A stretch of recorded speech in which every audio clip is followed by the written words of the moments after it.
Arthur C. Clarke once described the Apollo program as a decade from the 21st century pulled into the middle of the 20th century. We didn't know how to send people to the moon before we committed to going to the moon. It was impossible. That was such an impossibly hard problem to solve.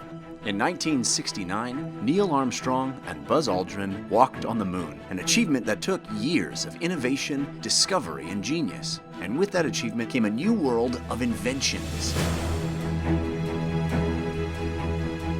It was an impossible task set before us, and you needed all types of people coming to the table. People in every sort of discipline, because they were going to be inventing technologies, along the way. And a lot of that translated and was adapted for work and life here on Earth. That have huge impacts on our lives in ways we don't even think about today, but really changed the world. Pilots were inventors in a way. They were very much hands-on.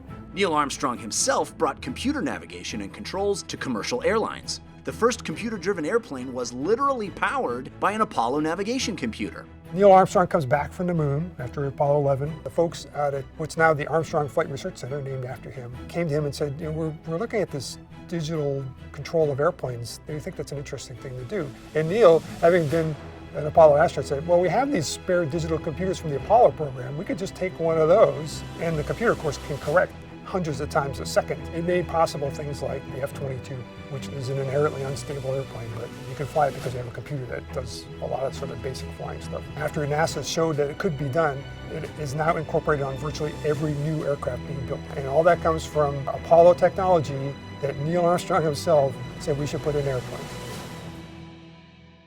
Apollo astronauts mentioned as they came back in the spacecraft after they had been walking on the surface, their suits were covered in the lunar dust. The need to gather lunar dust led to innovation with a handheld vacuum. Thank you, NASA, right? Every time I'm sweeping up some spill in the car. Innovations in lightweight foams now assist in making more naturally shaped and supportive artificial limbs. I have a memory foam mattress that I sleep on. I love it. That was a product of the space program.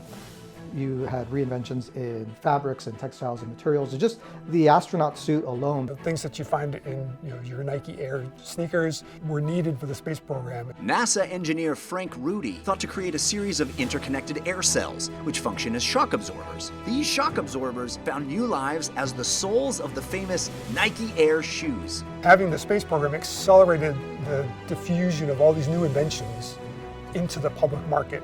How big were computers in the early 1960s? They were the size of a small house. The need for more compact electronics gave us portable computing and much of the accessories that go with it. People are saying, well, I have this integrated circuit, I could make a really small camera, or maybe a computer. Maybe somebody wants a computer that's not the size of a room. You can also thank the Jet Propulsion Laboratory and NASA the next time you take a selfie, use your laptop, or listen to music on a wireless headset. The smartphone that we carry, all of us carry around these days in our pockets, is a direct descendant of the space program.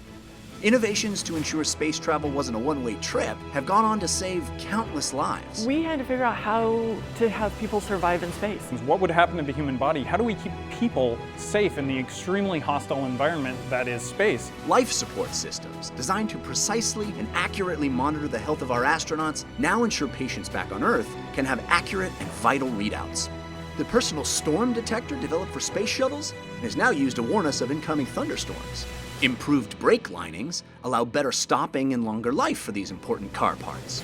The fabric that firefighters wear and that military pilots now wear, that material was a product of the early space program. Modern firefighting equipment owes much of its lightweight and optimized design to NASA innovation. Things, for example, the jaws of life that are small enough now that you can put one on a fire truck and it can come and tear your car open and get you out if you're trapped in there.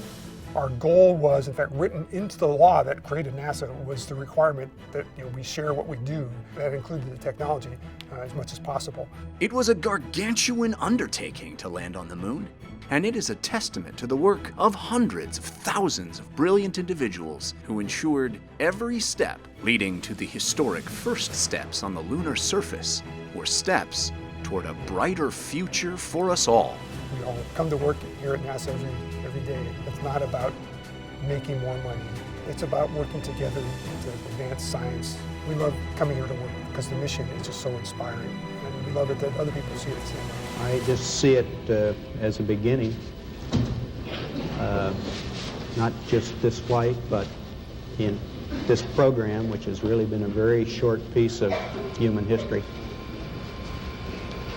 an instant in history.